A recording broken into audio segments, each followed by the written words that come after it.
Owning a home is full of surprises. Some wonderful, some not so much. And when something breaks, it can feel like the whole day unravels. That's why HomeServe exists. For as little as $4.99 a month, you'll always have someone to call. A trusted professional ready to help, bringing peace of mind to 4.5 million homeowners nationwide. For plans starting at just $4.99 a month, go to homeserve.com. That's homeserve.com. Not available everywhere. Most plans range between $4.99 to $11.99 a month your first year. Terms apply on covered repairs.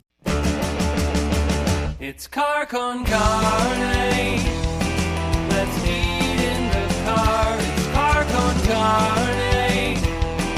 And now here's the star of our show, James Van Alstyne.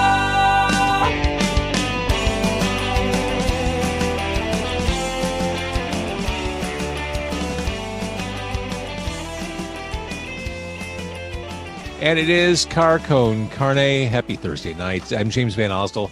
Here in quarantine, this is episode 465, and it is brought to you by C&H Financial Services. Business owners are still figuring their way through this madness, trying to figure out the new normal brought on by the coronavirus.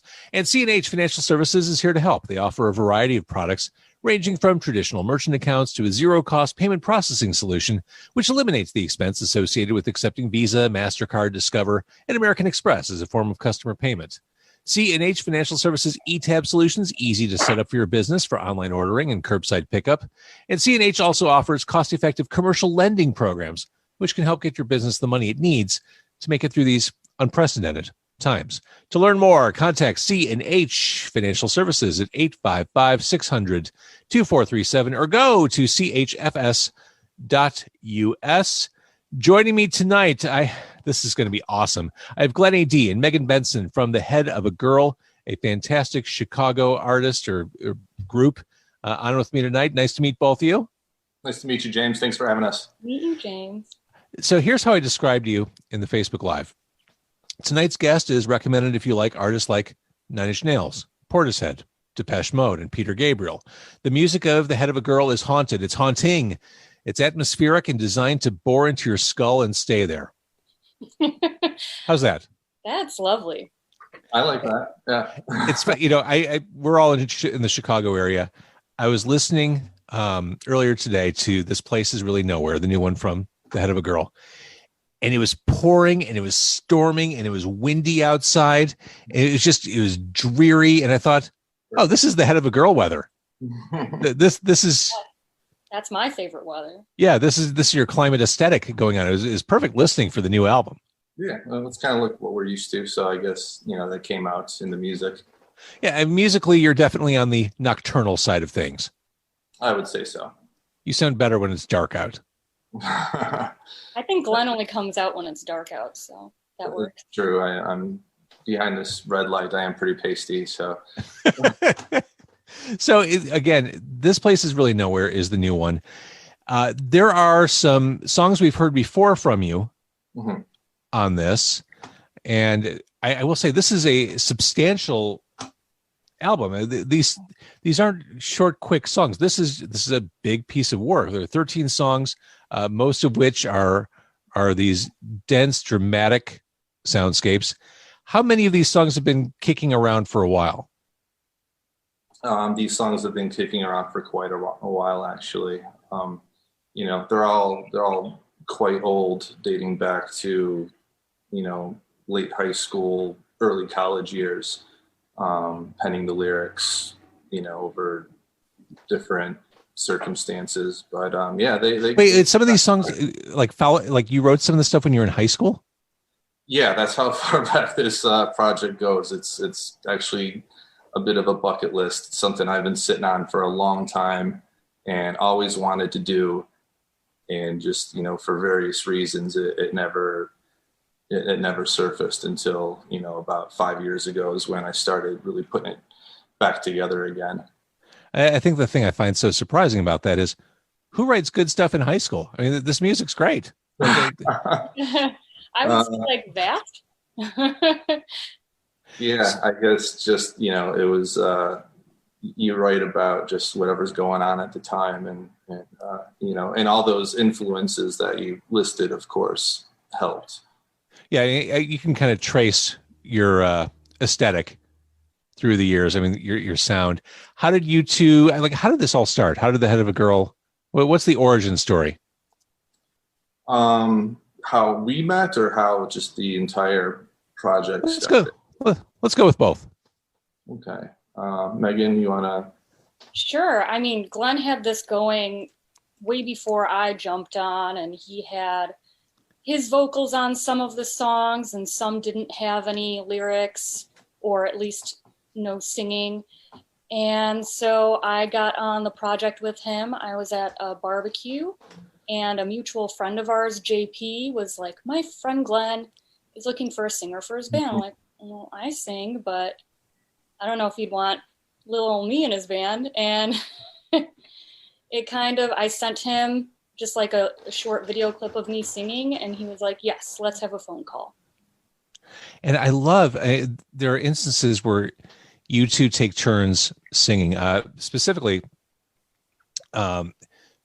which one is it? Is it clipped? Wait, hang on. Yes, Yeah, clip the intro. Yeah, I love that. Just the two vocals back and forth. I love that balance. There's another song on there I wanted to ask about. A few songs I want to ask about. Starting with "Sick of It All." That's an older one. That's one I've heard before. Glenn, I'm listening to the song. I'm following along with the lyrics. I'm sick of the lies, sick of the loss, sick of the price, sick of the cost, sick of the rise, sick of the fall. I'm sick of the shit. I'm sick of it. I'm sick of it all. Do you need a hug? He always needs a hug. Who doesn't, though? Especially who doesn't? We all need a hug right now, right? So I'm going to do something adventurous. This is what qualifies for adventurous when you're sheltering in place for most of your days. I'm going to play a clip from the latest album, which is, hang on. The latest album, which is This Place Is Really Nowhere. Are you seeing it? Yep. Yeah. All right. So I played this one on my radio show, Demo 312, recently. Sounds really cool. I just want to, it's okay if I play a couple seconds of the song, right? Absolutely. Sure. All right. I have the band's permission. We're all good. All right. This is Stop It.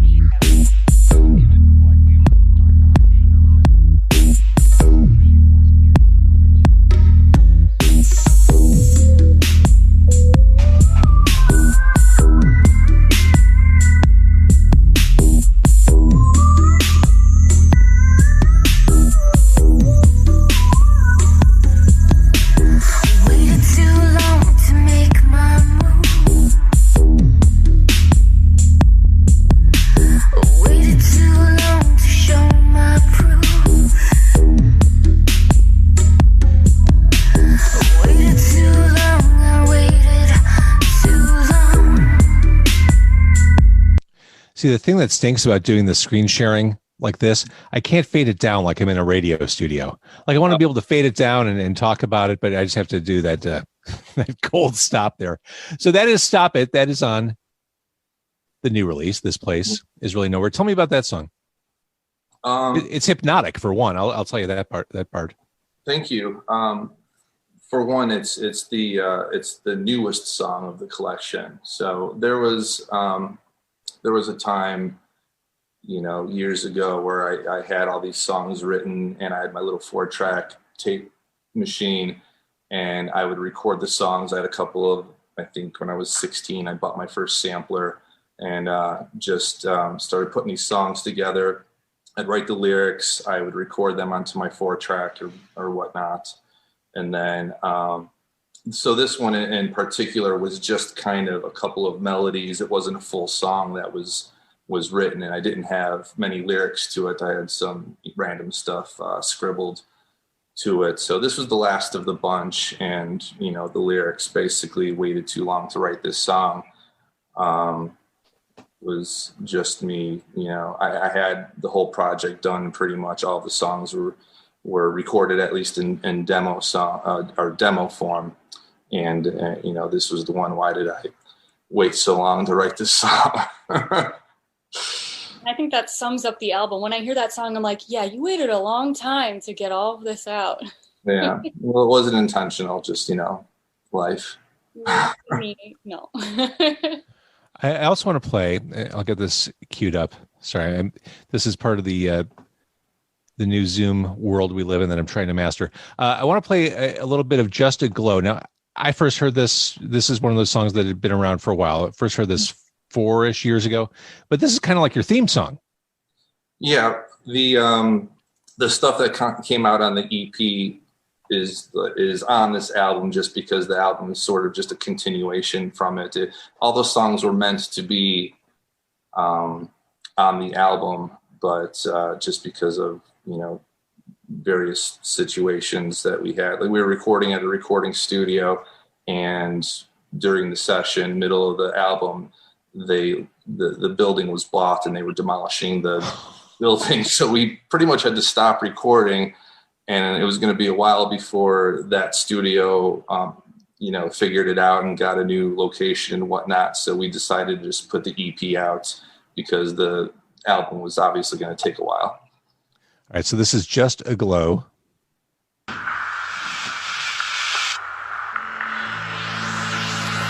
at her. What do you see? Face. What else?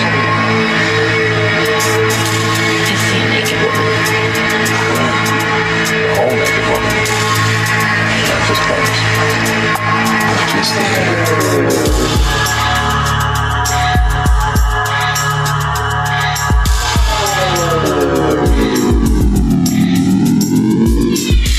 This is gonna make me feel a whole lot better.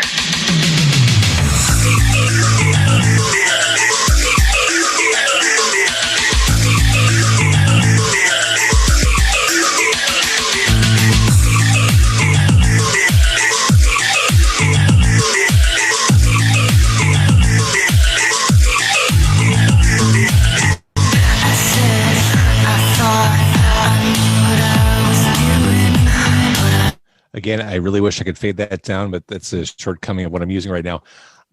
That song sounds so cool. I feel like I want to just let that roll and let people hear the whole thing. But I think that right there is enticing enough to make people say, oh, yeah, I got to check that out.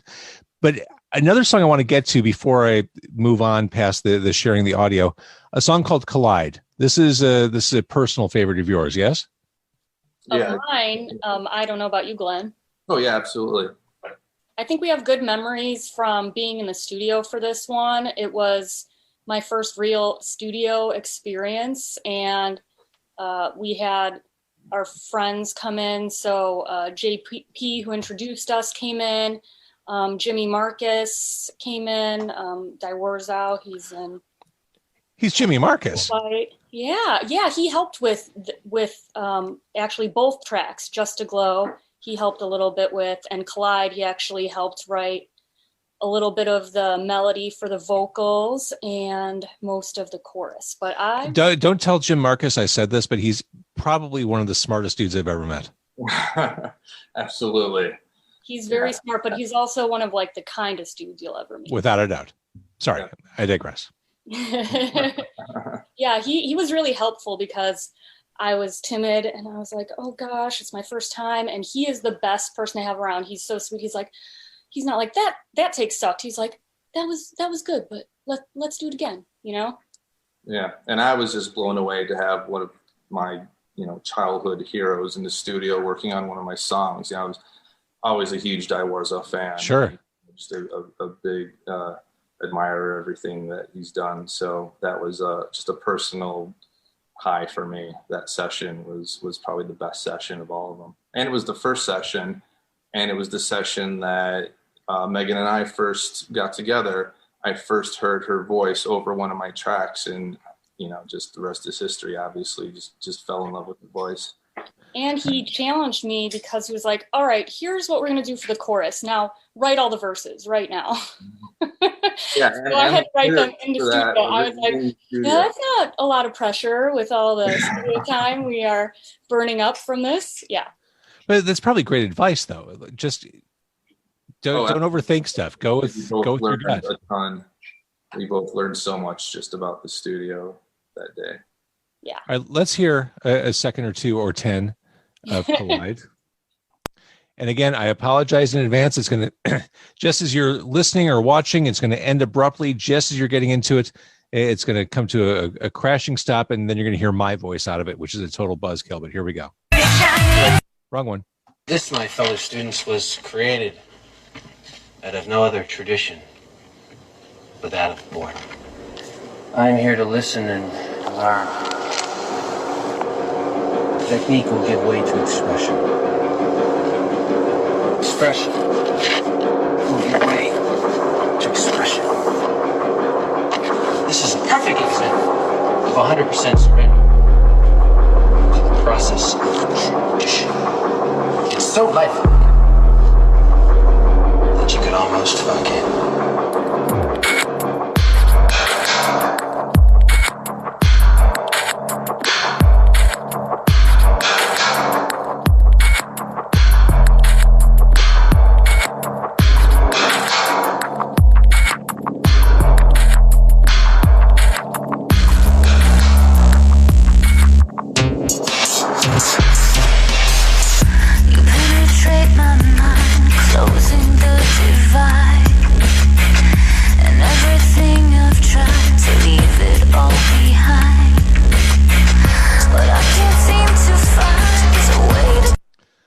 There's that awkward end where I start talking. That sounds so badass and cool. Thanks. I mean, you really create moods with these songs, and these songs are produced within an inch of their lives. They're just so like full sounding to me when I listen. A couple people to thank for that. Glenn has a background. Obviously, you can see all of his equipment. Yes. There. And then Dan Zorn was someone we worked with in the studio. He was a pleasure to work with, and he has a background in house music and stuff, so that gave us like a big beefy sound. But the mastering, Glenn, you can speak to that. Oh yeah, and it was mastered by Maor Appelbaum, who's just a real well-known mastering engineer. I was friends with him on Facebook, and he would always post about some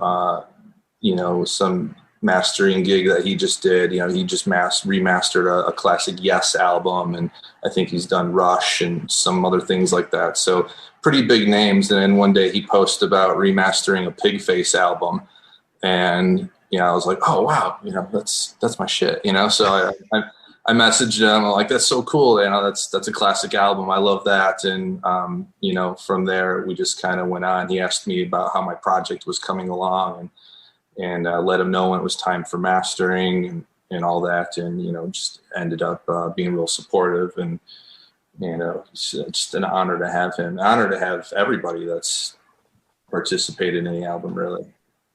So sonically, as I listen, it's such a visual sounding band. It's so dramatic and cinematic. Obviously no one's playing anywhere right now, but now that this album is out in the universe, when things settle into a state where you can start performing again, how do you build this out for a live show? Because I feel like you got to go big on this. Well, I don't know how big we can go at first. I mean, I put a lot of thought into it. At first, it was supposed to just kind of be a studio album, just something I finished, a project that I started a long time ago. Let's have a bunch of my friends play on it, and I'll put it out and, see what happens. But as we were in the studio and talking, we did talk a lot about, this would be really fun to put this together and actually do a band and play some shows. So it's definitely on our mind. I would like to maybe, if we could, possibly put together just a small, maybe 3-piece version of this. There's a lot of computer tricks and sequences and things like that. So it wouldn't be too hard to play over that. We play, there's live drums. Oh yeah, the cool thing about Meghan is she came with a drummer. Oh yeah, kind of two for deal. Vince McKaylee, who plays drums with Jimmy and a couple of his bands, Go Fight, and he's done shows with Diwarza, and he's in Mute with Steven Siebold. So and Hate Department. And Yeah, well, he doesn't play in Hate Department. He's done a show though. Yeah, he's like my live-in drummer. So That's awesome. So he's like a gift with purchase. yeah. Pretty much. He's a BOGO. He's a buy one get one. That's fantastic. Yeah, he plays on a couple of the tunes, and he took my early '90s cheesy drum machine beats and turned them into something that a lot more human and a lot more emotional. Again, the new album is This Place Is Really Nowhere. I really enjoyed listening to it today as I was trying to get a bunch of work done. It works well in the background and it works great in the foreground. Like I cannot wait to just head out in my car when I do that again, and just crank this. It just fills the space. It sounds so good. Thank you so much. Really appreciate that. It's huge. So live shows aside, going back to the notion that you were a very visual sounding band, any video work planned to kind of bring some of these songs to life? We want to do a music video. We just haven't chosen the song or the concept yet. Okay, a couple songs we haven't talked about. I know this is also an older song you've been living with. I think Painfully Remain is one of the standouts on this album. It's a more traditional sounding song for sure. Yeah. Vince did drums on that, and he said that's his favorite song on the album. So that definitely stands out. Well, I think it's because mostly that one features Lee Gorman, who plays that amazing acoustic guitar. And I think that's what really brings it out. That tune, obviously, that's an old one as well, but it didn't have a lot of those elements. It was a very, it had the melody and everything was there. And he came and kind of just added that element to it. And once that happened, I was just like, oh, wow, well, now this is something. Now this sounds kind of cool. So I'm a big fan of that one, mainly because of Lee's guitar. It all connects. It all comes together. Another song I really like is On You.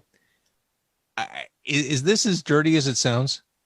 I think it's a double entendre. Glenn says it's not. I don't know. Glenn? I mean, it's whatever you think it is, I guess. It's whatever it means to you. Well, I walked away with it. My impression was it was dirty, which it's like I posted on social media a couple days ago, a picture of like a black Labrador retriever. And depending on how you look at it, you either see a dog or you see an evil clown. It's one of those like optical illusions. Yes.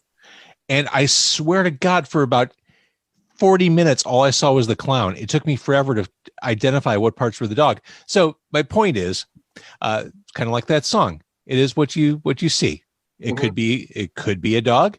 It could be an evil clown. It's all in the eyes or ears of the beholder. Yeah.